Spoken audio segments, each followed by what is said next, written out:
Hola, no sé si ahora sí se ve la presentación. ¿Sí? Ok. No sé qué pasó con la computadora, pero al final reventó algo acá. Ok, bueno, vamos a seguir eh, con la grabación, ¿verdad? Y como estábamos hablando, vamos a hablar de la auténtica resiliencia y cómo la resiliencia viene a ser un factor importante a considerar y delimitar que no es lo mismo a victimización, sino a tener un rol activo en el cambio de lo que podemos generar. Ok, ahora vamos a ir a ciertos antecedentes de resiliencia y posterior a esto les pediré que hagamos una pausa, ¿verdad? Una pausa para que podamos analizar algunos factores personales dentro del marco de la resiliencia. Ok, bueno, entonces, dentro de los antecedentes, vamos a ver que la resiliencia es una cualidad universal que ha existido a lo largo de la humanidad. Y a lo largo de la humanidad, estamos hablando de que es una capacidad humana de adaptarse y afrontar la adversidad. ¿Sí? Entonces tenemos que distinguir dos factores dentro del marco resiliente, que uno es aceptación de la realidad adversa y otro es el empezar a modificar algunos aspectos que estén bajo mi control con el objetivo de adaptarme y cambiar. Algunos historiadores reflejan la resiliencia cuando hablaban de personas y pueblos que afrontaban la adversidad. Algunos cuentos también hablan de la resiliencia y la literatura también deja evidencia de esta capacidad resiliente. Ahora, vamos a ver un video pequeño, ¿sí? Que al final lo que quiero que vean es, y analicemos posterior a esto, va a ser una discusión pequeña acerca del marco de la resiliencia. Permítanme.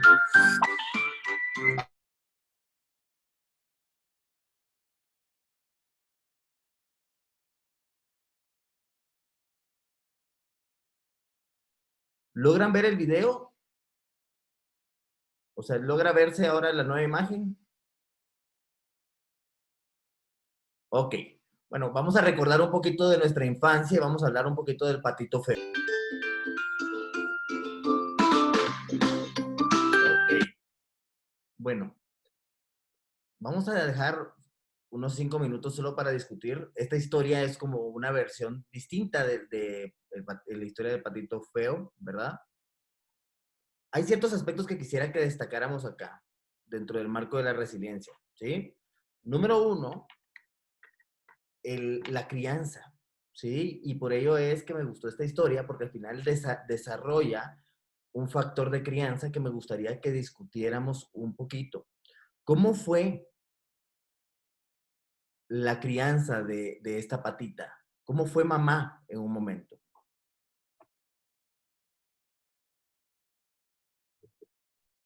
Marcus, yo ¿Sí? creo que esa parte es determinante, ¿verdad? Porque la mamá, que fue la mamá pata, vio que a pesar de que fuera diferente, empezó a buscarle la forma y dijo, bueno, a pesar de todo, ya viéndola más de cerca es bonita. Y la misma mamá en este momento asumió un rol de aceptación. Y eso creo que fue y es muy importante para crear y para mantener y sostener los recursos de la resiliencia, ¿verdad? Excelente, muchas gracias. Aquí es donde vemos que el factor crianza va a ser uno de los factores influyentes para el desarrollo del marco de la resiliencia, ¿sí? Ana dice, la mamá pata ve las cualidades y aunque sabía que no es, ella la trató de integrar. Sin embargo, la misma sociedad forzaba a la patita diferente a buscar un ambiente sin rechazo y burla. A pesar de sentirse eh, rechazada, siguió buscando. Su inquietud y curiosidad le proporcionó la adaptación ante la adversidad. Aunque se sentía triste, sus compañeros le sugirieron acomodarse a la situación. Sin embargo, siguió buscando y al ir creciendo evidenció sus cambios. Al juntarse con sus pares, aún dudó de sí misma. Sin embargo, al ver quién era en su reflejo, la aceptaron por su transformación. Rosalind habla, la madre validó y fortaleció los recursos que la patita tenía, diciendo que tenía bondad, por ejemplo. Aceptar las diferencias de cada hijo y la integración. lo que fomentó, justo como Patty, fue un apego seguro. Lastimosamente, hubo también, cuando fue el abandono, una vivencia donde la patita tenía ya los recursos para adaptarse. Vamos a hablar también de otros aspectos importantes, ¿sí? Que son aspectos que vamos a ir viendo y es, por ejemplo, la característica donde la patita denominaba el hacer y el actuar, ¿verdad? Así como el ser aceptada como factores imprescindibles dentro de su valía. Y esto es un factor de riesgo que al final se modifica con el fin de que se tenga una característica resiliente, como lo veremos más adelante. Entonces, vemos que el factor de apego va a ser un factor importante dentro de la conceptualización que se tiene actualmente de la resiliencia, donde se ve el factor histórico, porque es en la historia donde la persona empieza a significar y a dar vida a las experiencias. Ok, pasó adversidades, tomaba decisiones y así es como íbamos visualizando que la patita iba adaptándose también al entorno. ¿Ok? Bueno, entonces iremos ahora con otros aspectos antecedentes, ya habiendo visto esta introducción con el video, y vamos a hablar de que en el siglo XVIII un pedagogo, Pestalozzi, habló de que había niños en la calle, huérfanos y abandonados, que mostraban un impulso por vivir. Y este impulso era lo que les motivaba a continuar en búsqueda de una mejoría frente a la adversidad.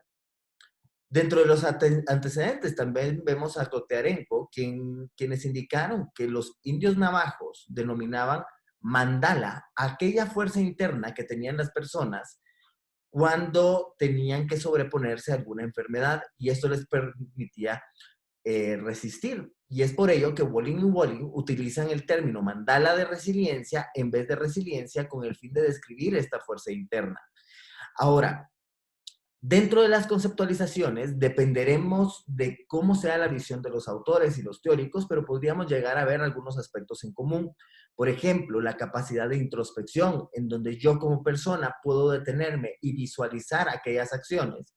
La capacidad de independencia, en donde no delimito que mi valor como persona radique en la aceptación de otros, sino que considero que es importante la aprobación de otros y el mundo, pero el mundo no está para satisfacerme, tal como Ellis lo decía en muchas ocasiones, las personas se presentan a consulta en el momento en que el mundo actúa de forma injusta, pero nunca llegan a consulta quejándose de lo justo que fue el mundo en determinados momentos.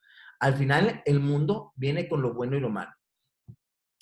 También dentro de la resiliencia vamos a identificar cómo es la capacidad de relacionarse por parte de las personas y algo imprescindible, el sentido del humor, ¿sí? La creatividad y el área de moralidad, donde podríamos fomentar esta visión de respeto hacia el otro, los valores y la integridad del otro y de uno mismo. La resiliencia, dentro del marco de la concepción como fenómeno humano, integra muchos recursos que son relacionados con la filosofía de la TREC y tal, por ejemplo, como Jesse lo podría colocar, la aceptación incondicional es básica y es donde tenemos que darnos cuenta que al final muchos autores abogarán por factores protectores como autoestima, pero desde dentro del marco de la TREC nosotros abogaremos por factores protectores como la aceptación incondicional. El término, ya como resiliencia, se integra en las ciencias sociales en los años 60. Estamos hablando de que hace 80 años empieza a describirse la resiliencia y hoy en día es vista como un proceso evolutivo. La resiliencia no es inherente, sino que la resiliencia es una capacidad que desarrollamos, pero también como la desarrollamos, dada la capacidad irracional que tenemos como personas, también podemos no tener resiliencia en un momento específico. No se encuentra la resiliencia en seres excepcionales, sino que en seres normales. Tú, yo, todos podemos desarrollar capacidades resilientes. Y aquí es donde vemos y empezamos a desmitificar esta pseudo resiliencia que se había promovido, en donde lo que se hacía era promover que la persona mejorara su estado anímico con una visión totalmente positiva de sí mismo, versus una posición realista, que es lo que buscaremos mediante la terapia racional, emotivo y cognitivo-conductual. Y por ello es que hablamos que la resiliencia no es para seres excepcionales, es para seres normales, es para seres que estamos afrontando adversidad. Cada quien irá desarrollando la resiliencia acorde a las vivencias que esté teniendo, y no porque yo viva situaciones con mayor adversidad, voy a tener más valor de resiliencia, sino que cada quien afronta la adversidad que la vida está manteniendo hacia uno mismo.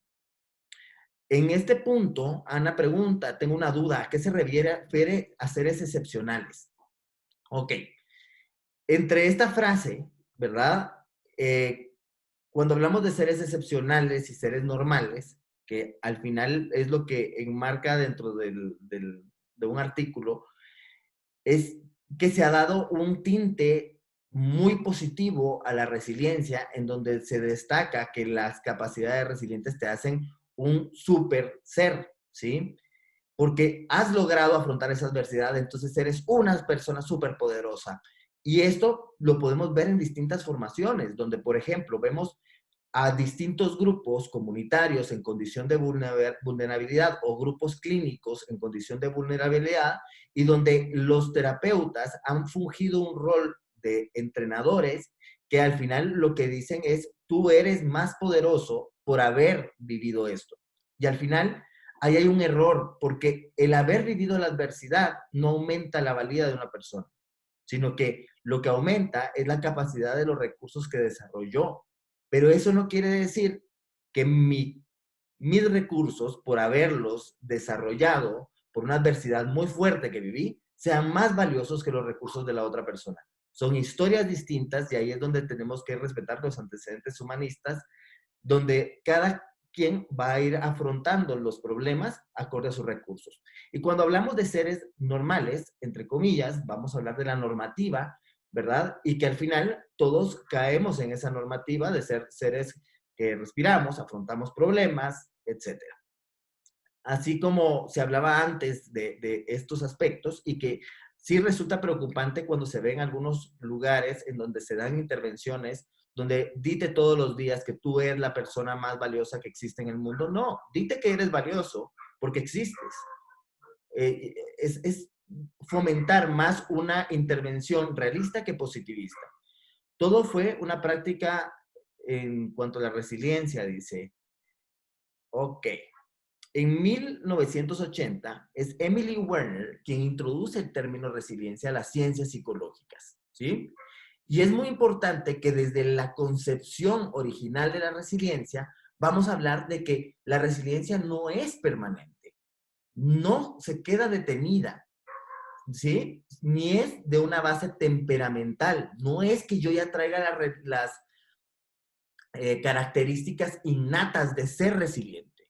No, hay factores, por supuesto, genéticos que influyen, pero lo que sí es temperamental es el factor de invulnerabilidad, visto desde un marco de aceptar la adversidad como parte de la vida, ¿sí? Esa capacidad sí la tenemos los seres humanos. Ahora, el factor resiliente lo iremos desarrollando dentro del marco de nuestra vivencia con base en las experiencias y los esquemas perceptivos que con los que iremos visualizando, esas gafas con las que vamos a ir viendo la adversidad, ¿sí?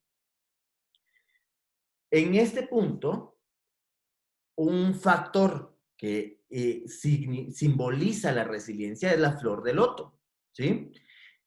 La flor de loto, y vamos a leer esta frase, como la flor de loto que se eleva sobre el pantano, mi espíritu se eleva dejando atrás el pasado y la negatividad y la oscuridad, buscando solo tu luz. En esta frase podemos resumir el aspecto de trascendencia, el aspecto de mantener una visión realista, aceptar la adversidad de lo que ha sucedido, no quedarse enmarcado en el negativismo del pasado y buscar el aprendizaje dentro de la adversidad. Esto es un proceso. ¿Por qué les digo que es un proceso? Porque muchas veces en las intervenciones, algunas personas buscan que la persona cuando acaba de vivir un evento adverso encuentre el factor de aprendizaje y trascendencia. Y eso no es posible. Muchas veces la persona primero tendrá que vivir un duelo acerca de aquellas expectativas que tenía y aquella realidad que se dio con la adversidad, regular las emociones y posterior a esto ya destacar un aprendizaje resiliente que va a ir reforzándose. Dentro de este marco de las vivencias, como lo coloca Jesse, es aceptar que la vida también tiene una parte injusta, ¿sí? Aunque no nos gusta. Aceptar que la maldad existe, aunque no nos gusta, ¿verdad?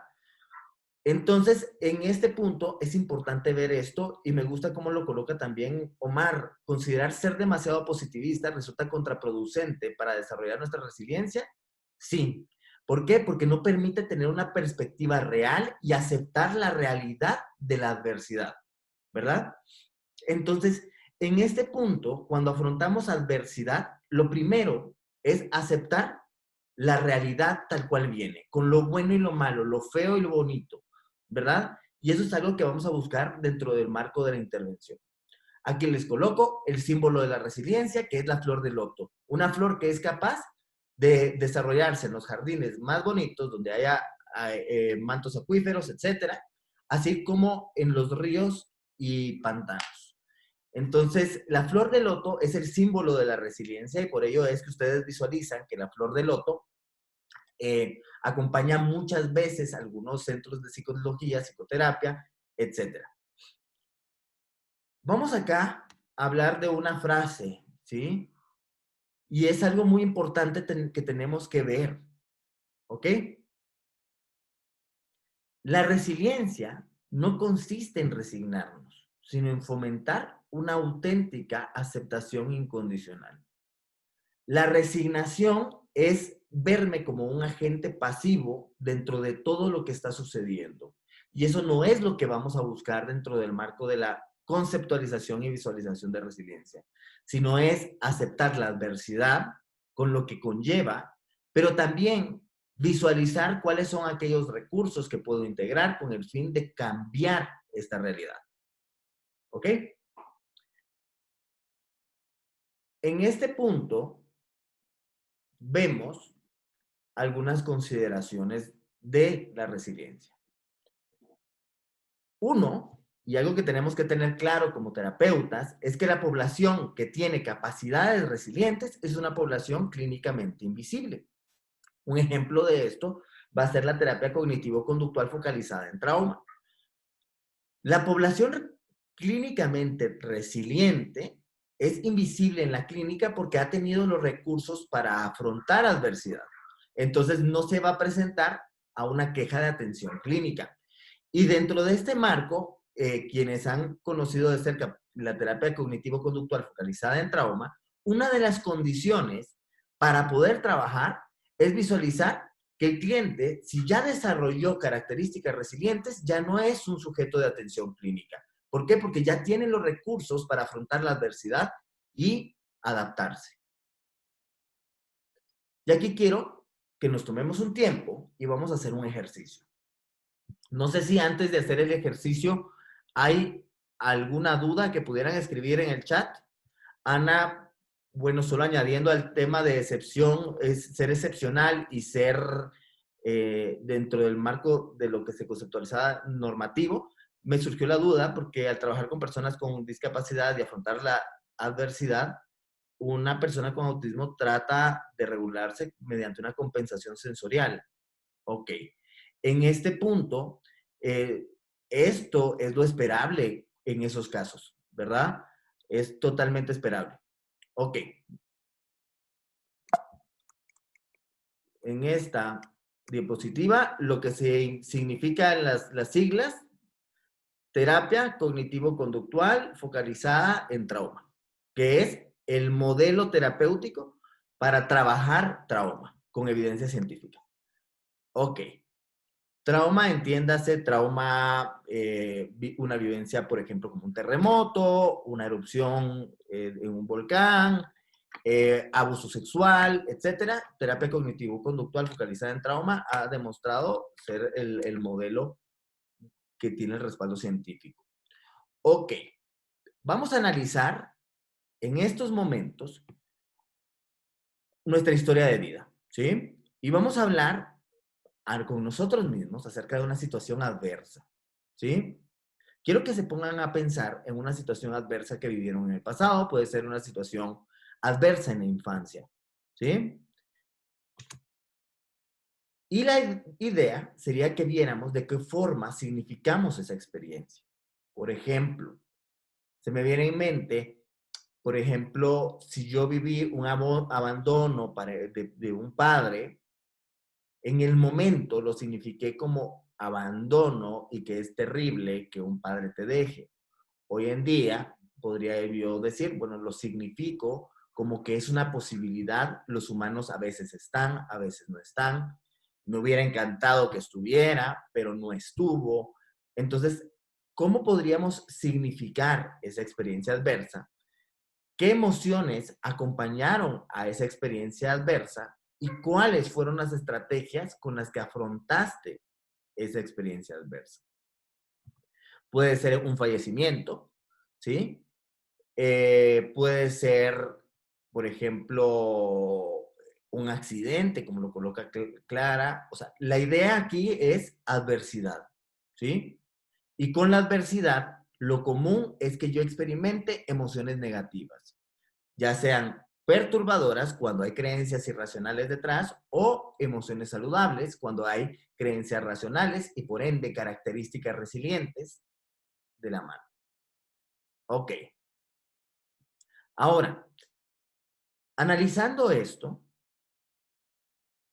quisiera que compartiéramos en el chat, tal vez no la experiencia, sino cómo fue este aspecto. Podría ser un intento de suicidio, podría ser cualquier situación adversa que yo haya afrontado dentro de mi historia de vida. Una ruptura amorosa, un duelo, un trauma, como un accidente, traición, todo lo que haya sido algo que no haya yo experimentado en algún momento de una forma que haya considerado propositiva para mí, ¿sí? Ok, un asalto, un secuestro, ok. Ahora, si nos ponemos a pensar, sería incongruente que en el momento en que nosotros estamos viviendo esa situación adversa, la primera intervención sea, ¿y qué aprendes de esto? ¿Cómo le suena?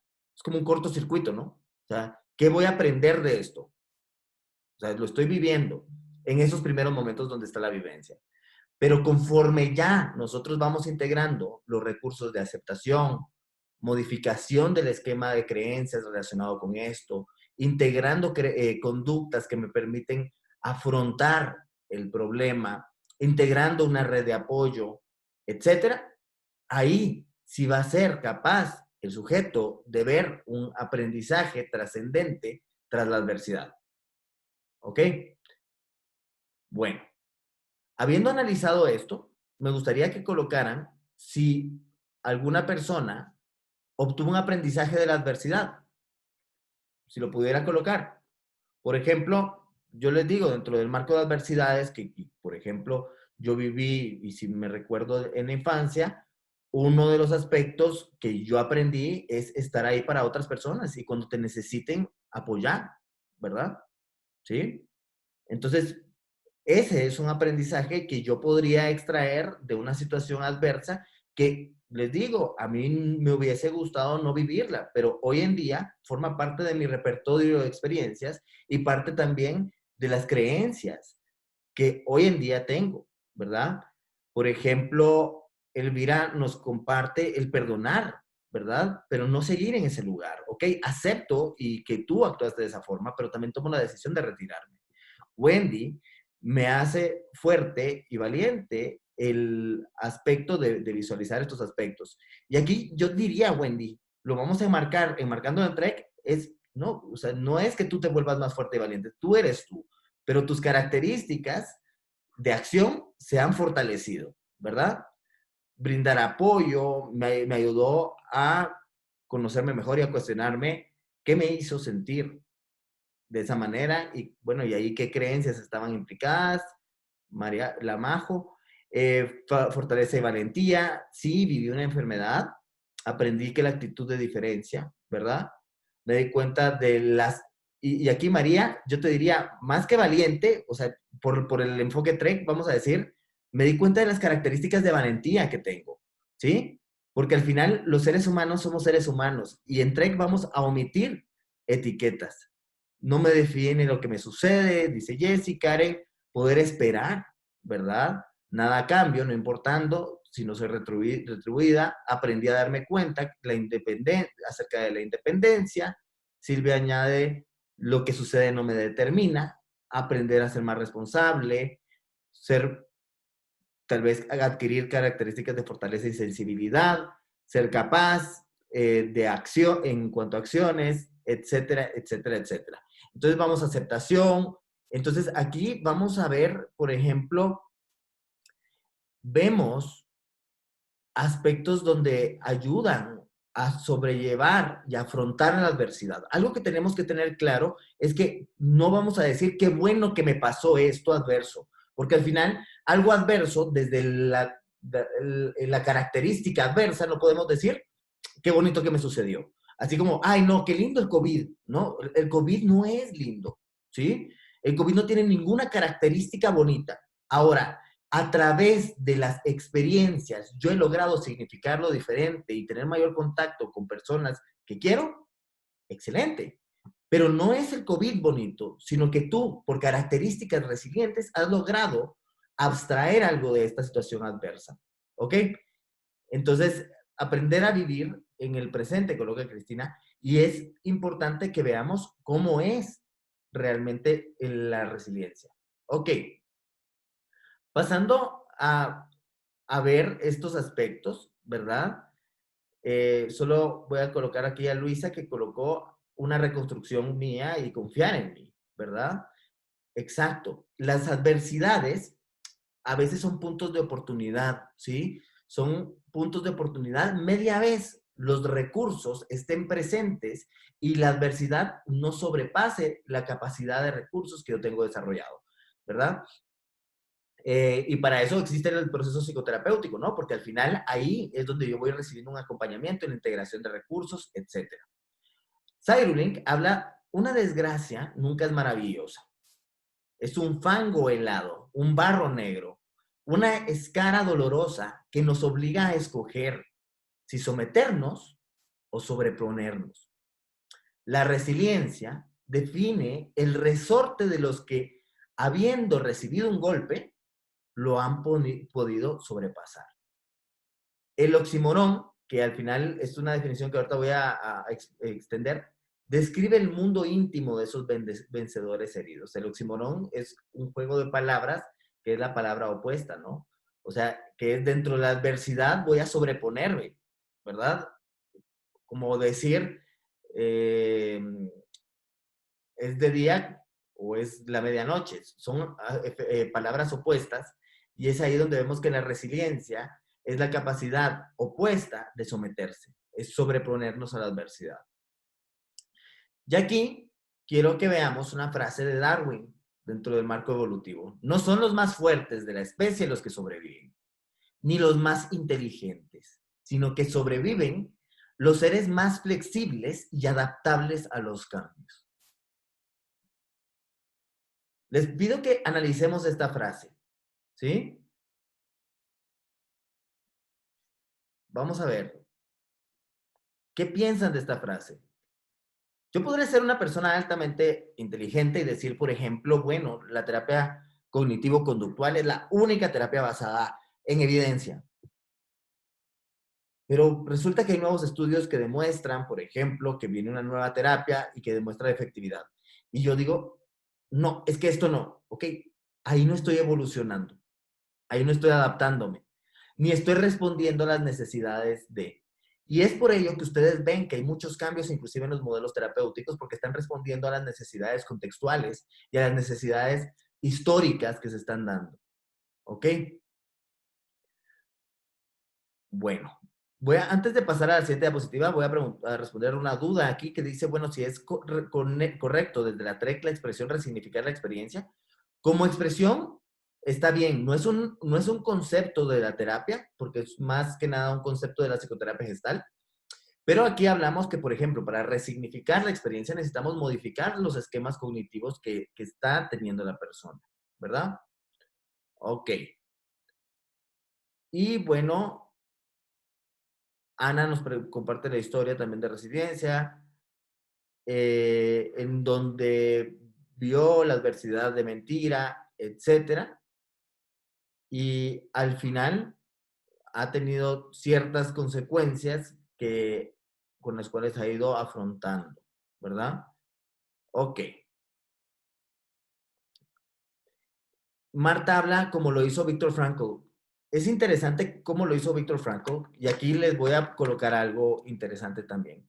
Boris Cyrulnik, que es uno de los máximos representantes del tema de resiliencia, también vivió los campos de concentración con su familia. Toda la familia fue quemada en esos campos de concentración, y es ahí donde vemos que empieza a realizarse una comprensión holística de estos fenómenos. Excelente. Y bueno, sí, la capacidad de inteligencia va a estar en la adaptación. Gracias, Wendy.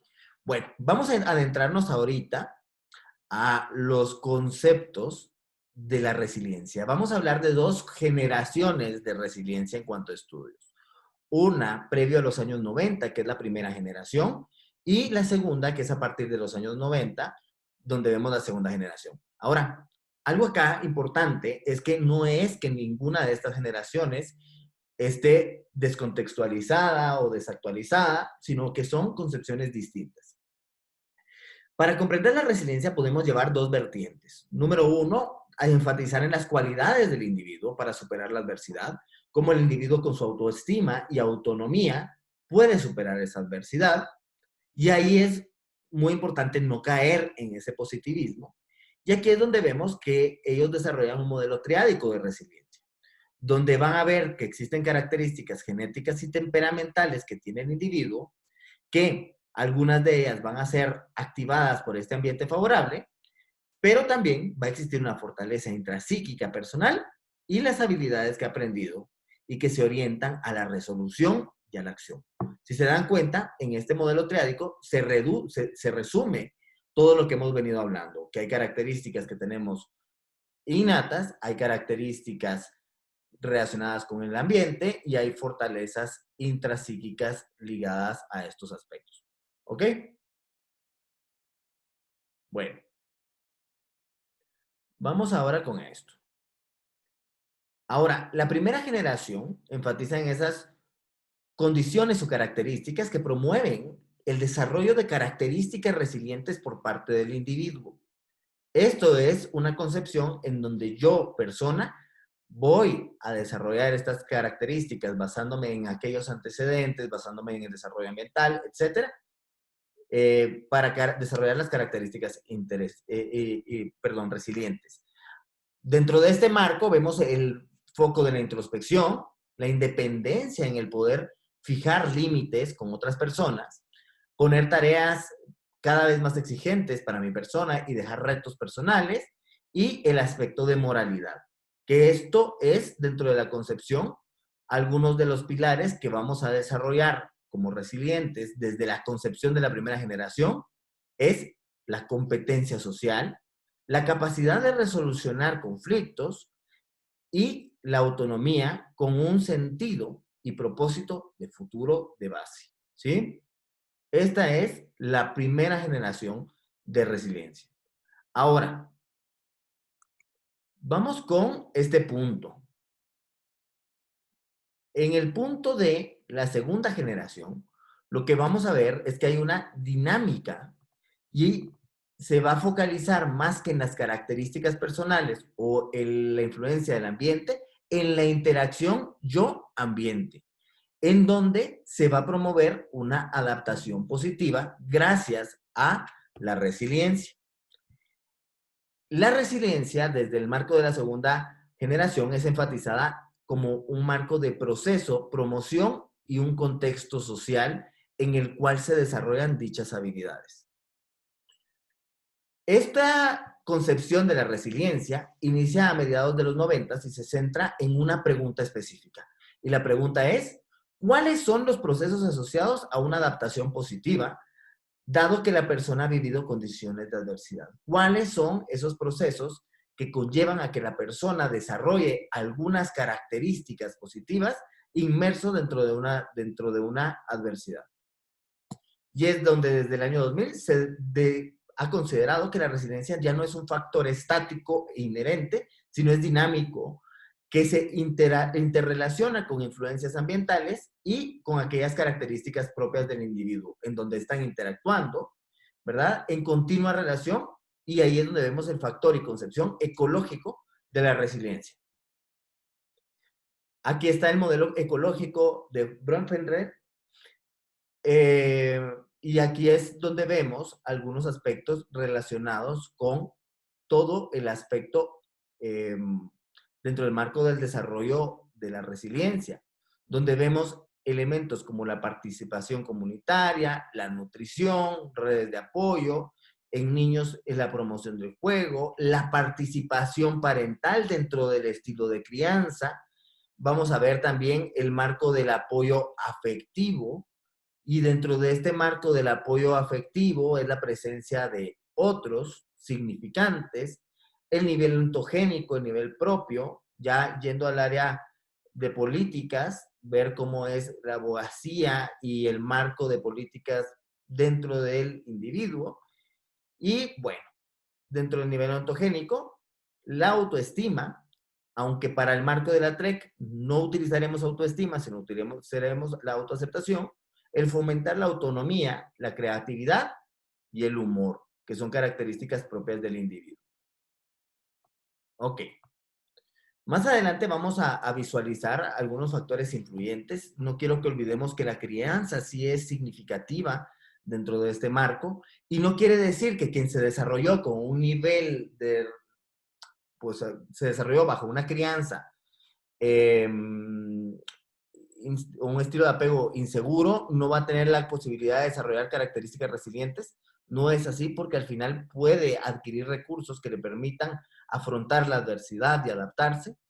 Y vamos a ver aquí la definición de la RAE para la resiliencia. Y vamos a ver qué es la capacidad que tiene una persona para superar circunstancias traumáticas, como la muerte de un ser querido o un accidente, etcétera.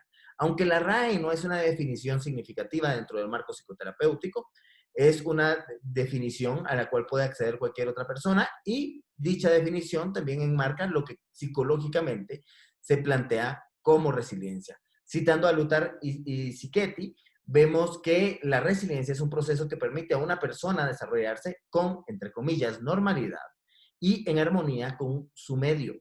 Entonces, al hablar de normalidad, estamos hablando de que la persona está respondiendo a la adaptación al medio, ¿sí? A pesar de que sea un contexto desfavorecido y donde hubo deprivación sociocultural, a pesar de haber experimentado situaciones desfavorables desde la niñez, ¿sí? Vamos a hablar dentro de este marco algo muy importante. Uno, la resiliencia es un proceso, ¿sí? Punto a destacar. No es un producto, es un proceso. Dos, va a permitir a la persona este desarrollo con normalidad. ¿Qué quiere decir esto?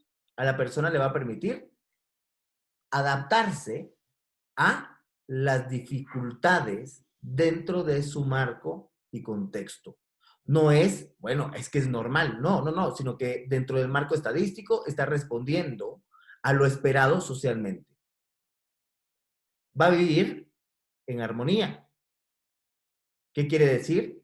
Esto va a haber una congruencia, una sintonía entre la emoción. No quiere decir que esté viviendo emociones positivas todo el tiempo, ¿no? Sino que van a haber emociones negativas, pero emociones negativas que resultan saludables para ese momento. Vive en un contexto desfavorecido o ha vivido en donde se le ha sido privado de ciertos beneficios, y esta deprivación sociocultural. ¿ok? Donde no pudo la persona desarrollar todo acorde a las expectativas dentro del contexto social. Y algo muy importante es también delimitar la cultura, porque no lo que es culturalmente resiliente para un contexto específico o para una dinámica familiar específica, lo será para otra. Y muchas veces la persona va a haber experimentado situaciones desfavorecidas dentro del marco de la niñez. Y es ahí donde existen ciertos recursos donde la persona empieza a significar o inclusive algunos factores de riesgo como las creencias irracionales que desarrolló en esos momentos. Uriarte habla de que dentro del marco general de la resiliencia, este es un fenómeno que despierta interés por la psicología, la psicoterapia y la psicopatología. No es un fenómeno social como era enmarcado en los años 60, sino también es un fenómeno dentro del desarrollo de la salud mental. Y aquí es donde tenemos que hablar de algunos factores distintivos de la resiliencia. Cuando hablamos de resiliencia, no podemos dejar de un lado que cuando la persona tiene características resilientes, va a poder mantener una adaptación positiva. Y una adaptación positiva no es igual a una adaptación bonita, buena, etcétera, sino es donde la persona tiene connotaciones ideológicas y teóricas en donde considera su contexto y género y se adapta a este aspecto. Hay una manifestación emocional adaptativa, saludable, no perturbadora, cuando la persona ha logrado destacar estas características resilientes. Por ejemplo, acepto haber vivido esta adversidad, no me gustó, pero a veces la maldad existe en el mundo. Entonces voy a experimentar, por ejemplo, molestia, pero ya no una rabia que me mantiene rumiando odio hacia la persona que ejerció un acto violento contra mí, sino una molestia en donde yo voy a buscar factores protectivos, voy a buscar, por ejemplo, actuar con justicia, etcétera, en búsqueda de adaptarme ante este marco adverso.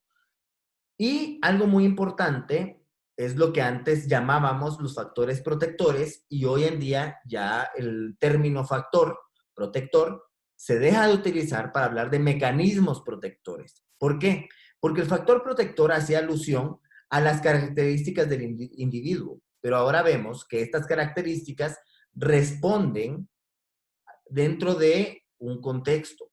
Y, por ejemplo, la característica se ejecuta dentro de un medio y el medio responde a este mecanismo protector que posee la persona. Entonces, vamos a ver que aquí lo que vemos con estos mecanismos protectores es una integración al ambiente y los mecanismos, importante, van cambiando, van aumentando dentro de su presencia, van disminuyendo en cuanto a la actividad, etcétera. Por ejemplo, algunos mecanismos protectores son aquellos parentales. Por ejemplo, el apego seguro es un mecanismo protector parental. Aquellos mecanismos familiares, hay otros mecanismos ambientales o hereditarios. Por ejemplo, la intelectualidad, el ambiental, por ejemplo, el haber tenido la oportunidad de convivir con pares, etcétera. Estos son mecanismos protectores. Y bueno, haciendo mención rápidamente de todo esto, vamos a ver que la resiliencia se construye, no se nació con ella, ¿sí? Y es ahí donde vemos que la resiliencia requerirá, ¿verdad? De ciertas bases como el cumplimiento de las necesidades materiales básicas, aceptación fundamental de la persona como cimiento, una planta baja donde podamos fomentar el sentido de vida de la persona, ¿verdad?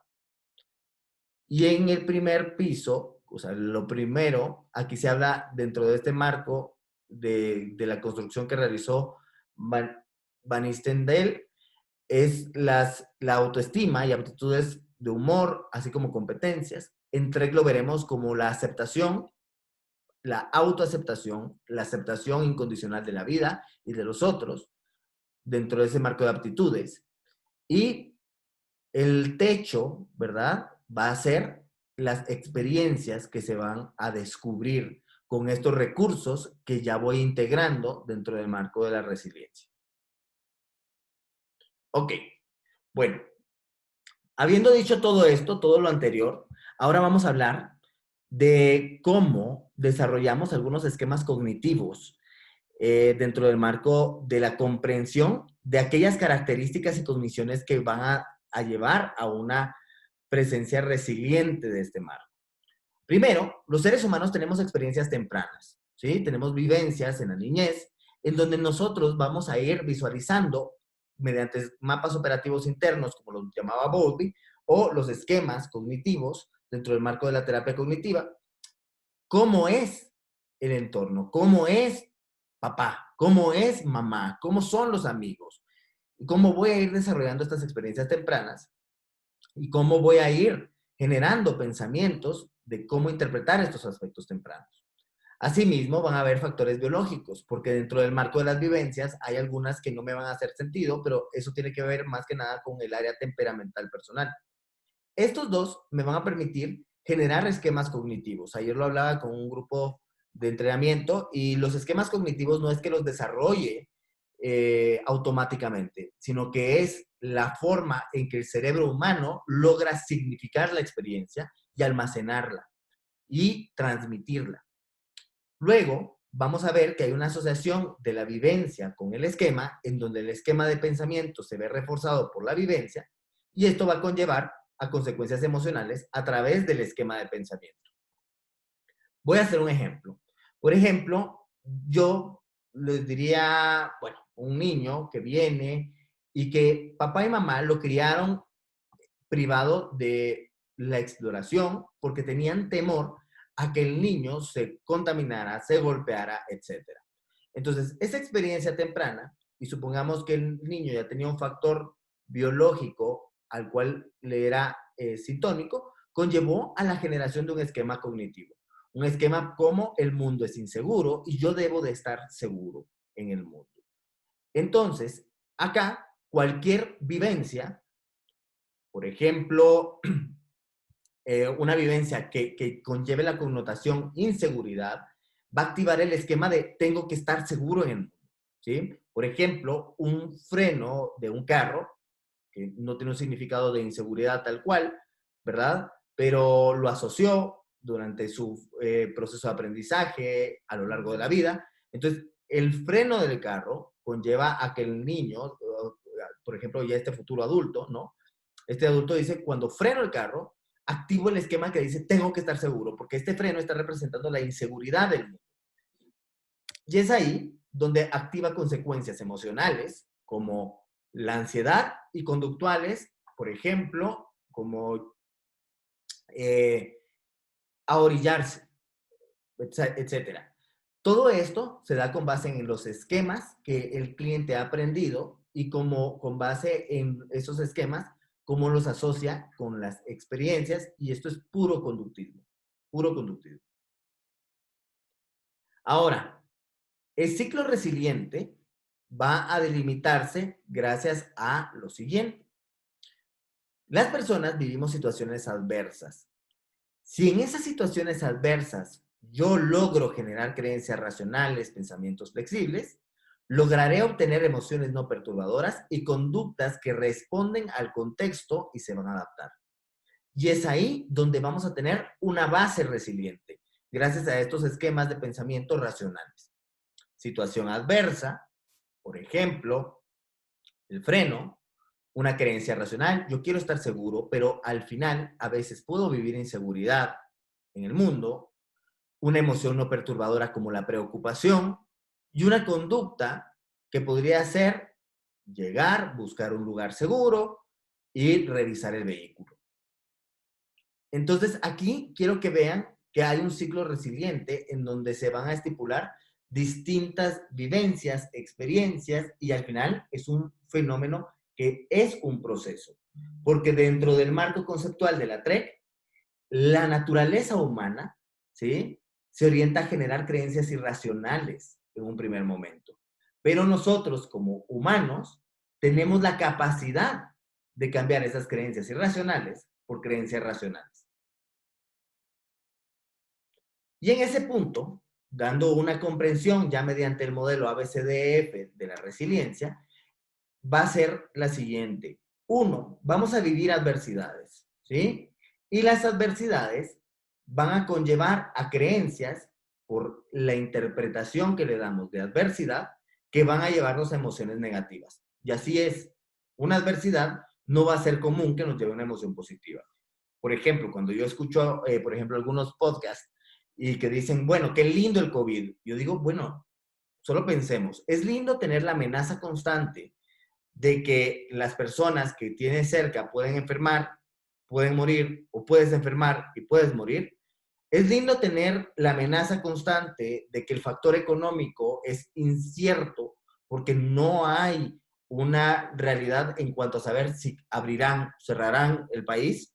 O sea, ¿es lindo eso? No. Entonces, ¿qué tan común sería que una persona se sienta feliz al haber coronavirus? ¿Sí? Vamos a eso. Ahora, dentro del marco resiliente, yo puedo aprender y continuar a través de este marco de la vida. Y sobre todo, lo que nos viene después del coronavirus, que va a ser el destacar las características resilientes de cada persona por haber afrontado esta adversidad. Personas que vivieron pérdidas, ya de cualquier tipo, humanas, económicas, etcétera, ¿verdad? Personas que cursaron un diagnóstico, personas que no pudieron mantener una interacción social, etcétera, etcétera. Va a ser parte de la adversidad que veremos venir. La adversidad es muy importante que la veamos de distintos tipos y sobre todo para la resiliencia. Una adversidad puede ser aquella que yo percibo. Yo le doy un significado como evento adverso. ¿Sí? Por ejemplo, eh, perdí el examen y yo percibo que eso es negativo para mí. Mientras que hay otros tipos de adversidades donde se pueden definir objetivamente por situaciones de riesgo y factores de adaptación negativa. Por ejemplo, traumas, violencia sexual, eh, desastres naturales, son adversidades objetivas, ¿sí? Sobre las cuales voy a buscar mantener ciertos pensamientos saludables que me permitan adaptarme a esa adversidad. Y uno de los pensamientos lesivos en la adversidad es lo malo no tiene que sucederme a mí ni a los que yo quiero, ¿sí? Lo negativo no tiene que sucederme a mí ni a los que yo quiero. Eso es un pensamiento irracional. ¿Por qué? Porque al final yo no voy a tener control de algo negativo que va a suceder. No es algo que yo desee que suceda, sino que está en manos externas y se da de esa forma.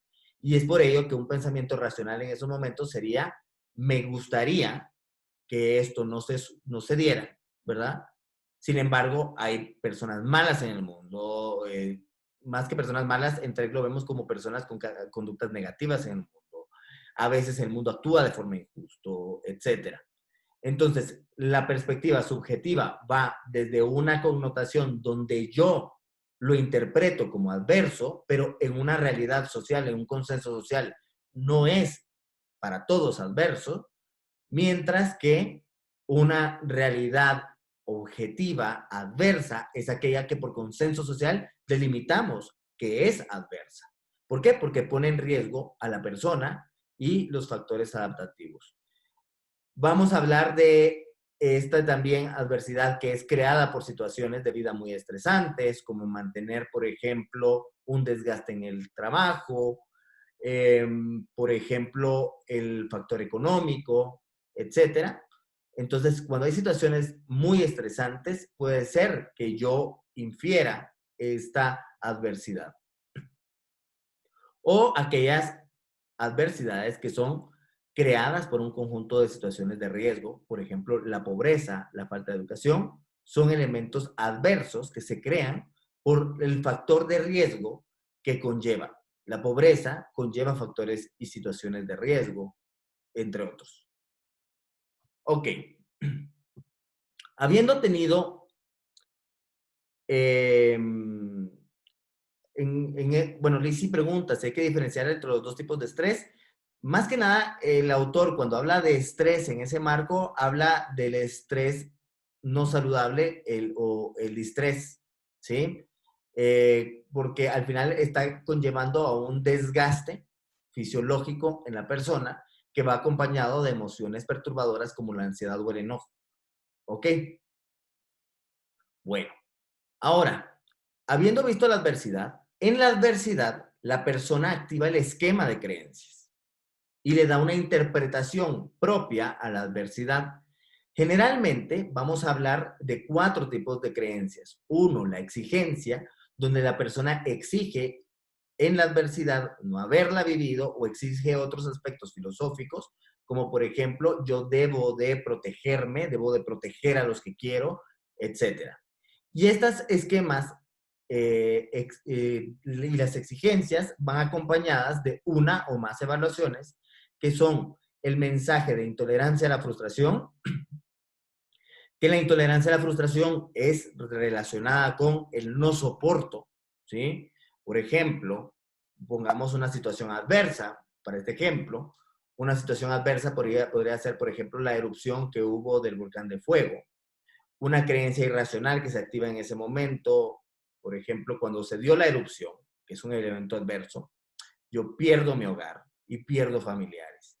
Yo en ese momento podría exigir irracionalmente decir, es que esto no tuvo que haber pasado. ¿Y por qué es un pensamiento irracional?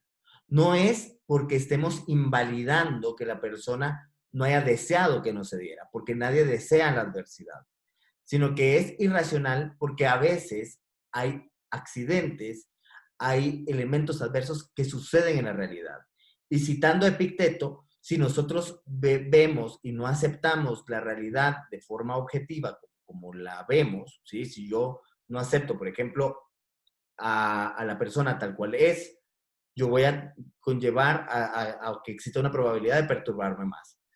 ¿Y qué es aceptar a las personas como son? Por ejemplo, si yo acepto a mi hijo como es, diría, yo acepto a mi hijo, acepto que mi hijo es un ser vulnerable que puede vivir algún accidente, algo que yo no deseo, acepto que mi hijo es un ser mortal, algo que yo no deseo, pero acepto que existe esa probabilidad de que pueda darse, ¿sí? Ahora, la irracionalidad no me permite ver esto. La irracionalidad lo que me permite ver es, no, es que él tiene que ser exitoso, tiene que ser productivo, yo tengo que lograr afrontar, a mí me tiene que ir bien en la vida, cuando al final no tenemos garantías absolutas de esas exigencias.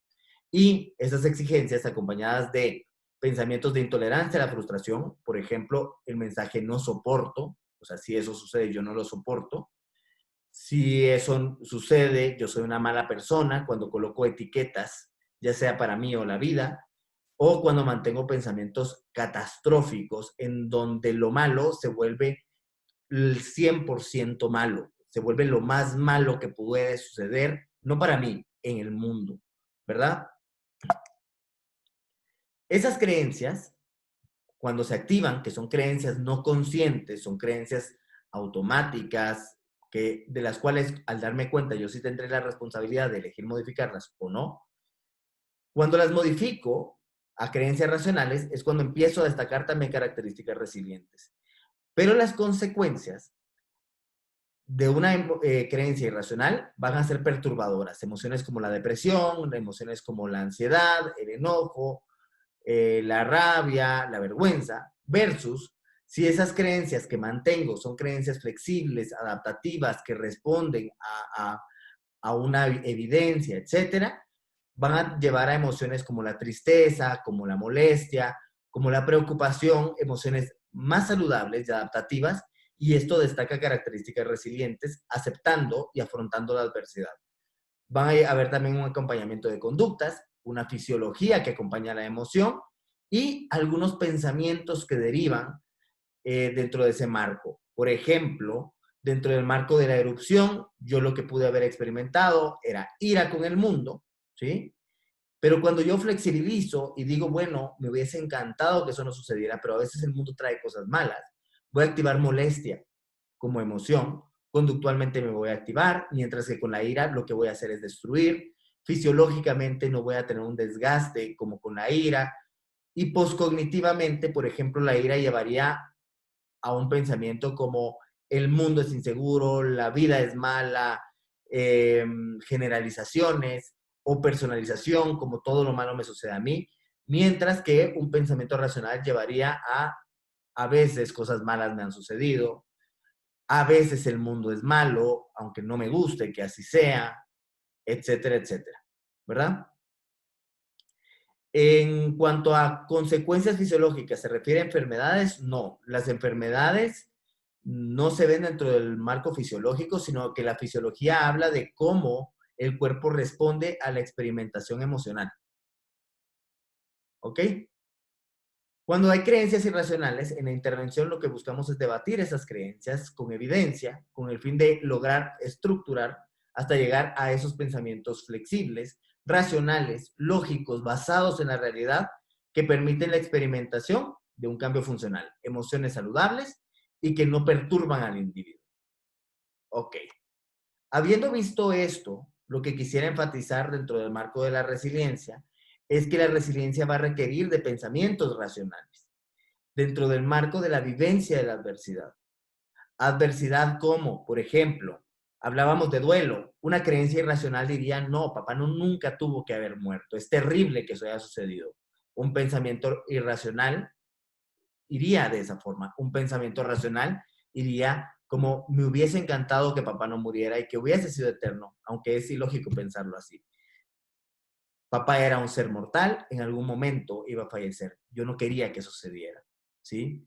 Es de las peores cosas que he vivido en la vida, pero en la tierra hay cosas aún más terribles, ¿verdad? Otras personas también han afrontado la pérdida de un padre y es porque al final los seres que nos rodean son mortales y en algún momento podrían fallecer, ¿verdad? Esos son pensamientos racionales que conllevarían a una emoción como la tristeza, ¿verdad? En el lugar de una depresión como característica no resiliente.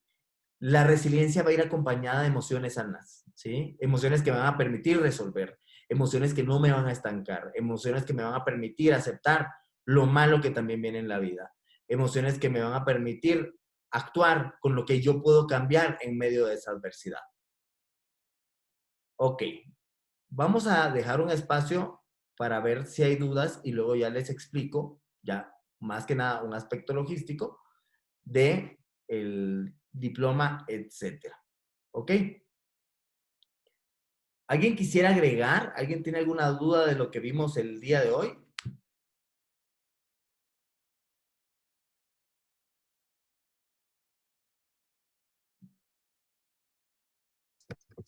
Marcos, yo tengo la pregunta ahorita sobre las temporalidades en que se llevan los procesos. Ok, Cómo pasamos un poco el tiempo donde estamos asimilando todas esas emociones que se van creando a partir del momento adverso y cuánto sería lo prudencial para ir avanzando hacia la parte funcional, llamémosle así. ok, ok, ok. Vamos acá con esto. Dentro de la vivencia de la adversidad depende de la magnitud de la adversidad. Mientras mayor adversidad, mayor probabilidad de que el tiempo sea mayor en intervención. ¿Sí? Uno. Dos, dependerá de los mecanismos protectivos que tenga la persona. Mientras menor número de mecanismos protectivos, mayor número de sesiones vamos a requerir. Tres, ¿qué tan comprometida está la persona al cambio? Cuatro, ¿qué tanto ha aceptado la persona la problemática actual? Dependiendo de estos factores, podríamos dar un pronóstico de temporalidad, aunque los procesos, recuerden, no tienen, perdón, no tienen un tiempo específico. Se puede hacer un cálculo aproximado. Por ejemplo, cuando hablamos de terapia cognitivo-conductual, si hablamos de tiempos estimados. Mari, te estoy silenciando porque suena ahí, te estoy silenciando. Ok, entonces en ese punto es importante considerar múltiples factores para dar un pronóstico de cuánto tiempo nos llevará el proceso de cambio. Si hay un duelo, por ejemplo, complicado, recordemos que un periodo de duelo va a tener una duración de un año, ¿verdad? Dentro del proceso esperable. dentro del proceso no esperado, vamos a hablar como un duelo complicado, vamos a hablar que se ese tiempo, ¿ok? Entonces, en ese punto es importante como considerar esos factores. Ahora, en un proceso promedio, estamos hablando de 12 a 18 sesiones. Mari, ¿te puedo molestar? Es que se te está activando el micrófono y se escucha todo, perdona. Eh, en ese tiempo promedio se puede delimitar, por ejemplo, un tiempo promedio en terapias es de 12 a 18 sesiones, de 12 a 20 sesiones. Ok. No sé si con eso respondo tu duda. Sí, gracias. Gracias, Olivia. Ok. ¿Alguna otra duda?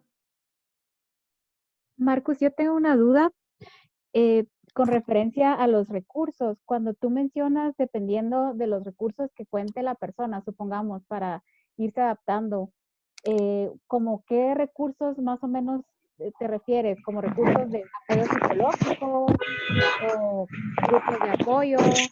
Uy, perdona, es que, perdona, no te escuché mucho lo último, es que pues, cuando hablamos de recursos decías.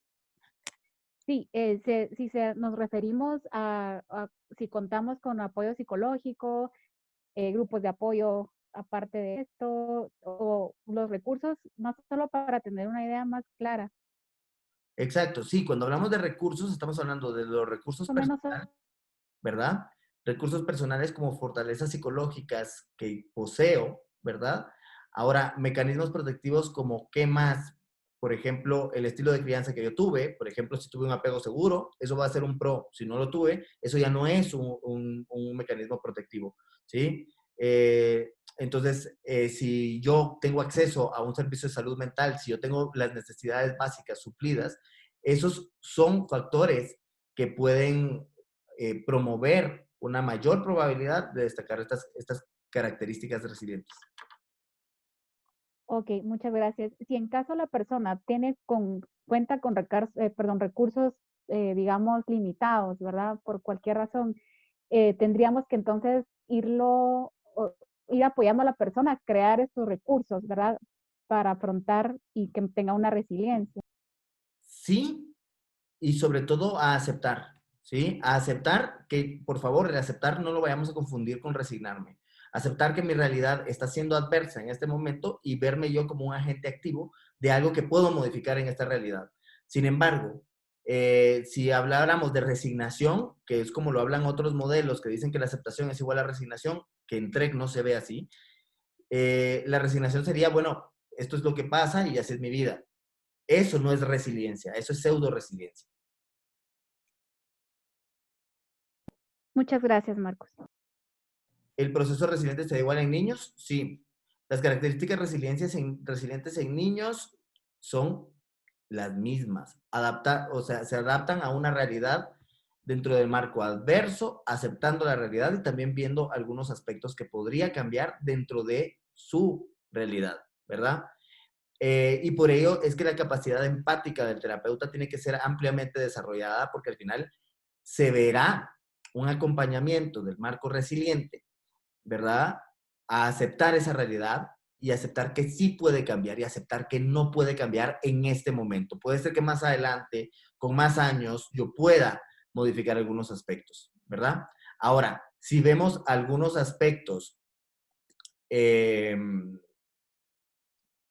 si vemos algunos aspectos, ¿cómo se llama? Yo estoy respondiendo acá. Si vemos algunos aspectos de características que están poniendo en riesgo la integridad física del niño o la persona, ahí es donde la persona tiene que tomar dentro del marco de resiliencia, trabajar en esa aceptación de tomar esa distancia con ese ambiente que está siendo un factor de riesgo contra su integridad, ¿verdad? Por ejemplo, casos de abuso sexual, tomar la distancia de quien está siendo él o la perpetradora. ¿Ok? Marcus, tengo una duda. Aquí, ¿qué papel juega la inteligencia emocional? ¿O no juega ningún papel?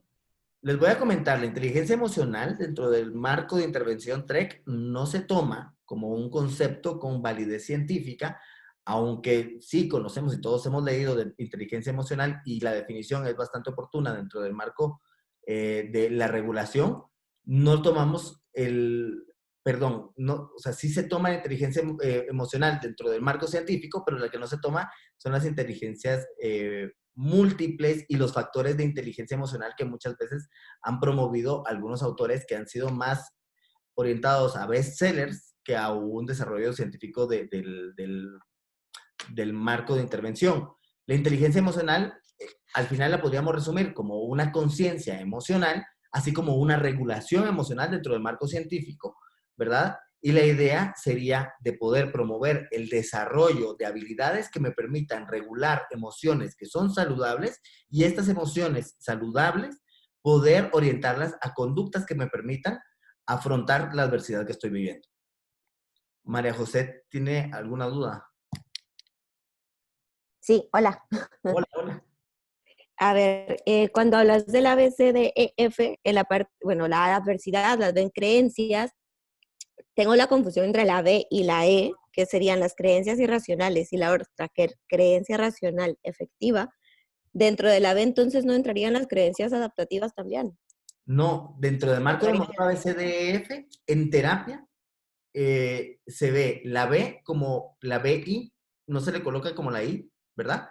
Sino la BI es la B y la E sería la BR, sería la creencia racional. Ya, ya. O sea que las creencias racionales no entran en la B.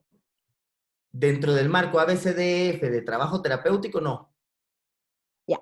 Sí, o sea, dentro de la descripción de lo que es una creencia, sí. Pero en el esquema de trabajo terapéutico, ABCDF, la BI, que aquí no se pone BI, pero es la BI, ¿verdad? Es la creencia irracional.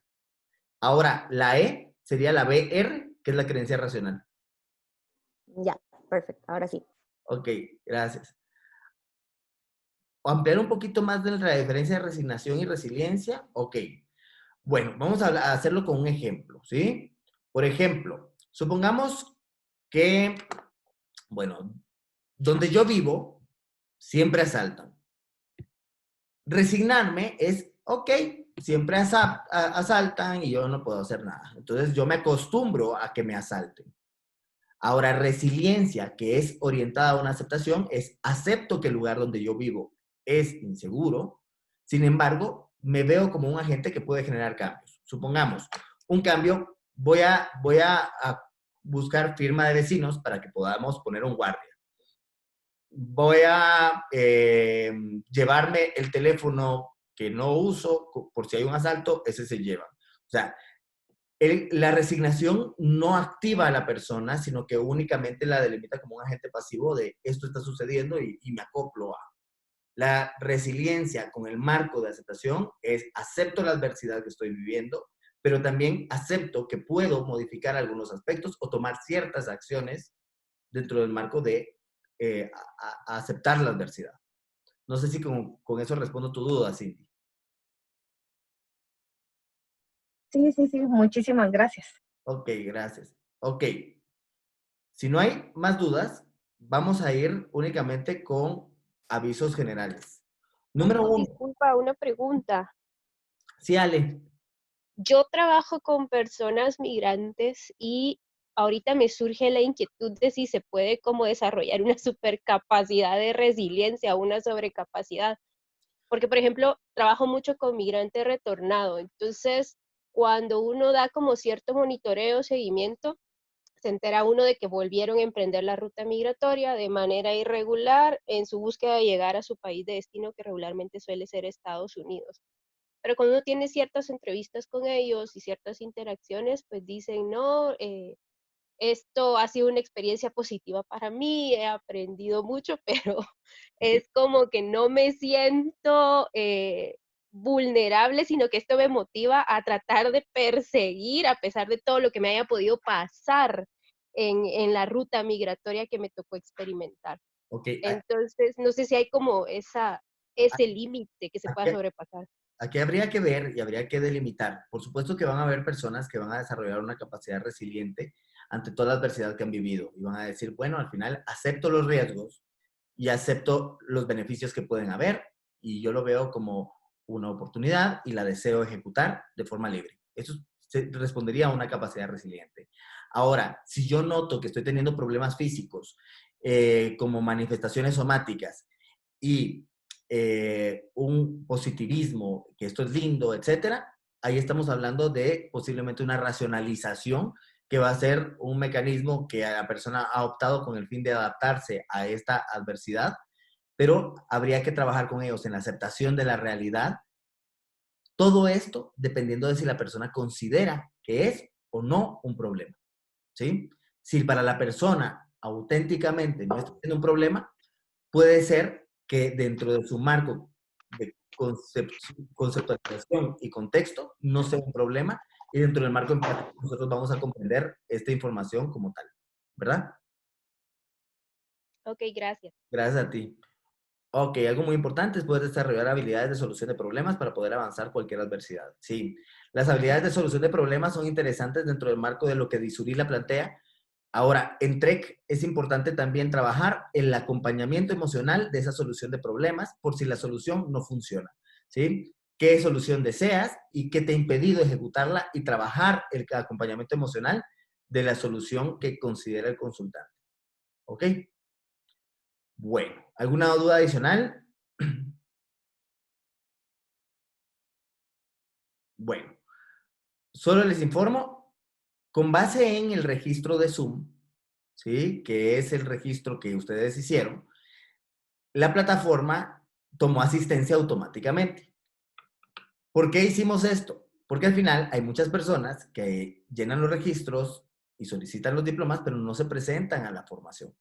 Entonces, al final, en búsqueda de cumplir con todos, con esta regulación, etcétera, con base en el listado de asistencia se emitirán los diplomas y los diplomas deberán de estar en sus bandejas de entradas a más tardar el día miércoles de la próxima semana. Si dentro de ese marco de tiempo no están los diplomas, les pediría que escriban, por favor, al WhatsApp más 502 4216 7589 y les daremos seguimiento a los diplomas. Ahora, para acceder a la presentación, ¿sí? Van a poder acceder a través de una página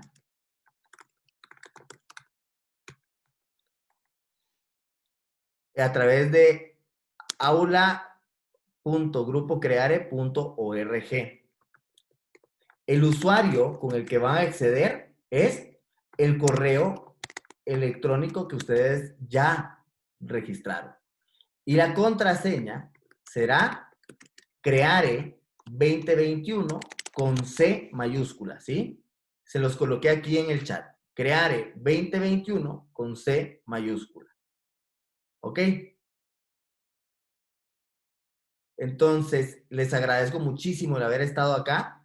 Tal vez tomamos una foto grupal, ¿les parece? Quienes puedan encender cámaras, encienden. No, mira cómo estoy de fachudo. Vamos, a ver.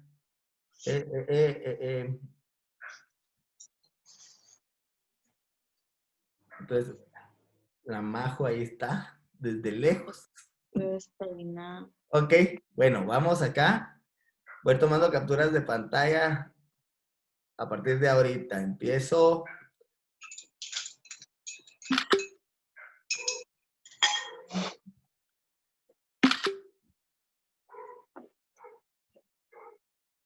Vamos con el siguiente grupo.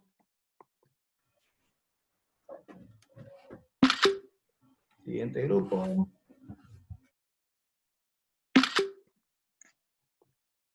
Siguiente grupo.